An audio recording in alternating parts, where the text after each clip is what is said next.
Street art gets a bad rep for a lot of reasons. One of the big reasons is that we live in a society that highly values personal property. And sometimes even more so than human dignity or human well-being.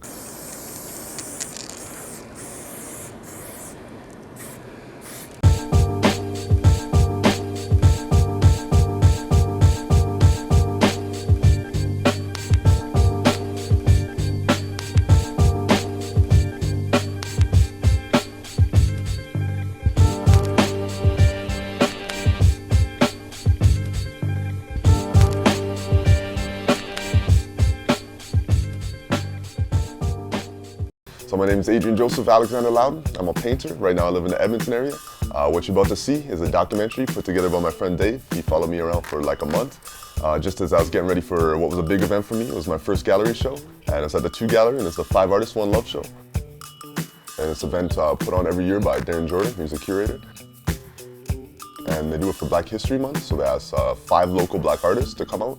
And basically what Darren's trying to do as a curator is just show Edmonton and Alberta, Canada, everybody, just what the local Black artists in their city have to offer, and just to give them a picture of the visual art coming from the Black community, right?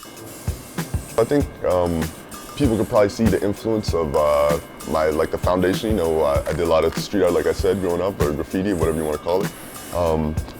So yeah, you can see that in my work now, just in terms of the subject matter, like the materials I use, everything, right? So yeah, it's definitely still a part of who I am, and I still think it's an important part of society for sure, right? Like just that sharing of public art. All right, so for week 1, I was really excited about the gallery show. I was super nervous for sure. So I had some work I had already decided I was going to submit. So I was submitting some pieces from the Research on Control series, and I started working on some new work. I was doing what I thought at the time might be another piece in the Research on Control series, but it ended up just taking itself in another direction, which I was more than happy with. And yeah, here's week 1. Check it out. Basically, the base concept that I'm exploring is the idea of the struggle for control for public visual space.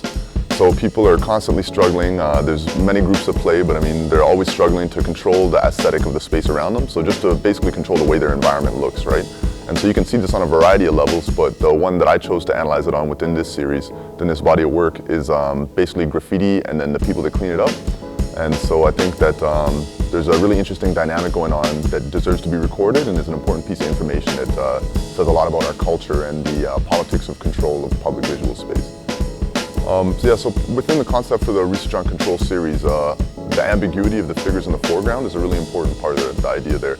And the actions that they're doing, how they're interacting with the wall behind them is part of it, and that's ambiguous as well. I mean, in most cases, most people at the first glance at least would interpret the figures in the orange safety vest to be covering up graffiti on the wall, right? But if you happen to take a closer look, especially at certain members of the series, like Research on Control 1, there's a figure in the foreground with the orange safety vest on who actually is tagging the wall. He doesn't have a roller or anything like that. And if you look at the marks that they're making with the rollers, the ones that are rolling the wall, a lot of times they're not straight up and down, which is how a traditional painter would roll over graffiti, right? So it might suggest or invoke the idea that they're maybe building letters themselves using the rollers, right? So maybe these aren't actually people cleaning up graffiti, maybe they're mark makers themselves, people adding more graffiti to the wall. And so that's part of the ambiguity I was trying to convey there. All right, yeah, the urban typographic topography is a piece that's a little bit closer to abstract expressionism. I was lucky enough to be able to get some of the process on film, which is unheard of for me, so that was cool. And basically, that piece just kind of started. I knew I wanted to do a canvas, obviously, right? So I just started painting and kind of let it take me where it wanted. And at one point within the process, I thought maybe it would be a member of the Research on Control series or something like that. And then it just kind of took off on its own thing. So this is where I felt that the work started to lean more towards abstract expressionism than some of the more literal work that I do. So yeah, I liked the process. It was cool, it was interesting. It was just kind of like a dialogue with the piece. The piece kind of told me where to go instead of me just dictating top down, as is sometimes the case, right?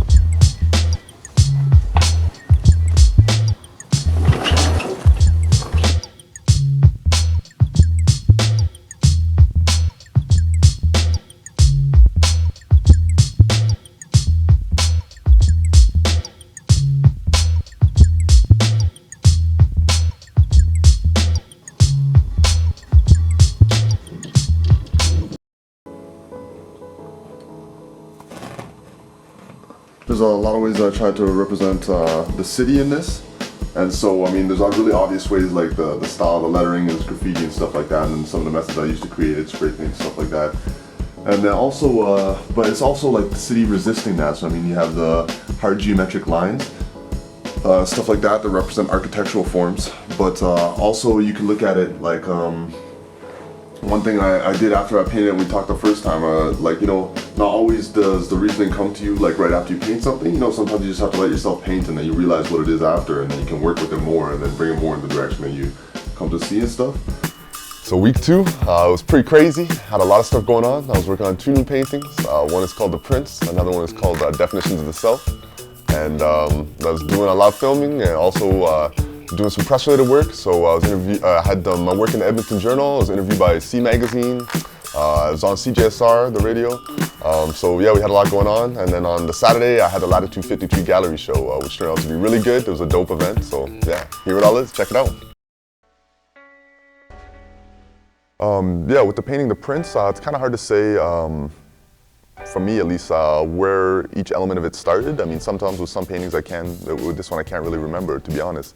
But it just kind of seemed to come together all at once, right? I just remember getting an image in my head, for some reason, whatever, of a stag in the forest, and he had the sword above his head, kind of referencing the sword of Damocles, the tale from Cicero, it's an old Greek tale.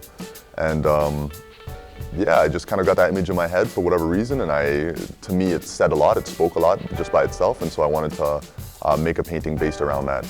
And I mean, the Latin words in there came from me wanting to use a dead language just to show how old the knowledge is. And there's a lot of other symbols in the painting. I mean, like I said, the sword of Damocles is from an old Greek tale, and basically in that story there's a king, and there's a man in this king's court named Damocles, and Damocles wanted to have the power of the throne. He wanted to sit on the throne and hold the crown and have all this power and respect. And the king, so he approached the king with a question, and the king said, yes, yeah, you can have my throne, you can have all this power, it's yours. So Damocles was overjoyed, and he sat on the throne, and little did he know that the king had hung a giant sword above the throne by a single horse's hair. And so the sword can fall on Damocles' head at any time and take away all this power and respect that he's supposedly gained, right? And so a few of the morals from that story are heavy is the head that wears the crown is basically the idea. For the 2 gallery show, the 5 Artists, 1 Love show, Darren Jordan asked us all the 5 artists to submit one piece on a 12 by 12 canvas that represented our ideas about the theme Black people. And for me, I thought about that for a long time, and when I first heard that the theme was going to be Black people, I thought at first maybe it would be too reductive, you know, that so many people can see so many different things in that we're not going to get a unified group coming out of this, right? And then I realized that's kind of the best thing about it is Black people as a group aren't unified, and we shouldn't be seen as unified, and that's one of the problems when Black people as a group are defined, especially from the outside, is that we're seen as a unified group that has, you know, similar characteristics that run through everything other than the color of our skin, right? And I think that's definitely a falsity and does damage to our social status, everything like that. So for me, what I wanted to do is look at definitions of Black people and how they've changed over the time, and also how different groups are arguing for different definitions of Black people and struggling for that power of the ability to define Black people as a group. Yeah, my reactions when I saw the journal article were all really positive. I mean, I was super happy to get my work printed and be shown to a wide audience. I mean, it's really important to me that the work's the most important thing at all, that people can see it and converse with it and take what they need from it or whatever, right? That's number one for me. Yeah, and I mean, the review itself, I mean, the person who did it didn't actually contact the artist, she just wanted to look at the work, right? And I mean, I think in that way, I kind of appreciated that. It was kind of, to get to see an outsider perspective without me getting to explain it or anything like that, and to see what they thought of the work. So yeah, it was cool, man. It was definitely a good look.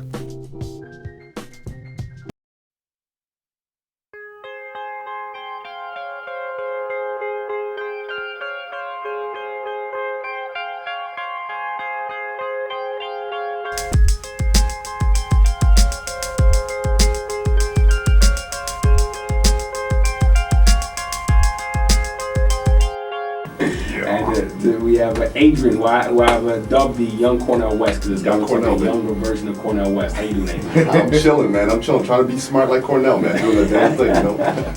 Definitely. So what type of visual artistry do you do? Yeah, I do. I'm a painter primarily, so I mean, I work mostly in acrylic, and I have a big background in aerosol. I came up in graffiti and stuff like that, so that's where I'm from, man. That's what I do.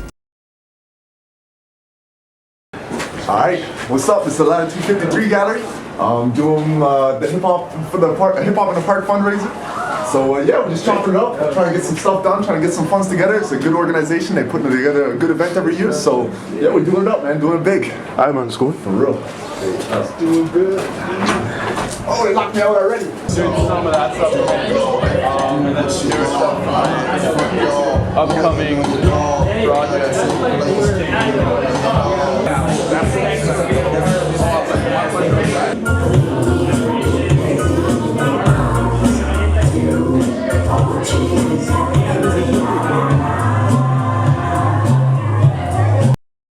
So yeah, for the LRT music video, the piece I produced for the background, the process was basically just me trying to convey the spirit of their music in some visual form, you know, and they wanted to see something that represented graffiti and stuff, that part of my background. So yeah, that was basically it.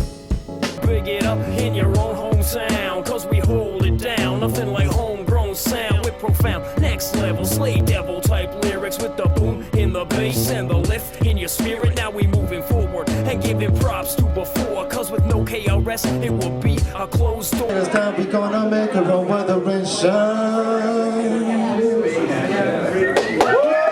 Thank you. Like I said, you can go to locutionrevolution.com. We got a pretty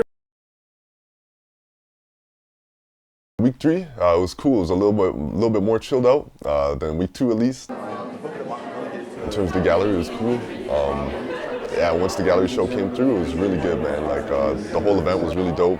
A lot of my friends and family came out, and yeah, it was chilling, man. Like they did a really good job of putting everything together. There's like a lot of music, there's good food, everything, right? So all the artists came out in full force and really came through with a lot of strong work too. So Adrian Louden, right here. You can't miss yourself. Don't call him a graffiti artist. Okay? Although that's what he's dabbling in right now, and he does an exceptional job. He's got some of his work around the city, and it's all legal. It's not like he's in your backyard doing anything. So, Adrian's first year with us, and his work is over here. Very strong, very bold work. All the artists are available again for questions. Quite proud of my son. Yeah, very proud of him. Especially since getting into formal art is pretty recent for him. Just 2-3 years now. So yeah, definitely he's blessed. that's really important for me. I don't know how else we share ideas and stuff that are more complicated than you can just explain with words, or it's at least easier to explain with images, right? So I think it's something valuable, and I don't think everything should have to be sanctioned by a certain group to be put out there, right? So, I mean, we live in a diverse society, and I think it's important that we express diverse opinions and stuff too, so, yeah.